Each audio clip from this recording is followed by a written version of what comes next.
ব্যক্তিগত বিশ্ববিদ্যালয়ক লৈ ৰাজ্যিক কেবিনেটে গ্ৰহণ কৰিছে গুৰুত্বপূৰ্ণ সিদ্ধান্ত।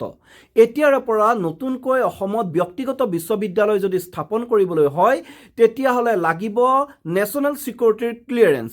সমান্তৰালকৈ এই বিশ্ববিদ্যালয়সমূহ ধৰ্মনিৰপেক্ষ হ'ব লাগিব।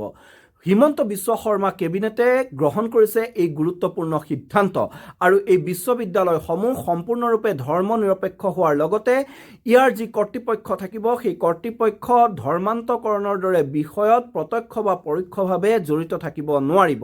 যদি তেনেদৰে এই বিশ্ববিদ্যালয়খন বা বিশ্ববিদ্যালয়ৰ কৰ্তৃপক্ষ এনে ধৰ্মীয় বিষয়ত জড়িত থকাৰ তথ্য ৰাজ্য চৰকাৰে লাভ কৰে তেতিয়াহ'লে তেনে নিৰ্দিষ্ট বিশ্ববিদ্যালয়ৰ স্বীকৃতি বাতিল কৰা হ'ব। শেহতীয়াকৈ USTMক লৈ যি বিতৰ্কৰ সূত্ৰপাত হৈছে, যি বিতৰ্ক চলি আছে, তাৰ পিছতেই ৰাজ্যিক কেবিনেটে গ্ৰহণ কৰিছে এই গুৰুত্বপূৰ্ণ সিদ্ধান্ত আৰু অসমত শেহতীয়াকৈ অনুষ্ঠিত হৈ যোৱা এডভান্টেজ আছাম 2.0 দুখন নতুন বিশ্ববিদ্যালয়, ব্যক্তিগত খণ্ডৰ বিশ্ববিদ্যালয় স্থাপন হোৱাৰ বুজাবুজি চুক্তি স্বাক্ষৰ হৈছিল। এতিয়া সেইসমূহ বিশ্ববিদ্যালয়েও চৰকাৰৰ এই নীতি নিয়ম মানি চলিব লাগিব। এই ক্ষেত্ৰত কঠোৰ সিদ্ধান্ত গ্ৰহণ কৰিছে মুখ্যমন্ত্ৰী হিমন্ত বিশ্ব শৰ্মাৰ কেবিনেটে।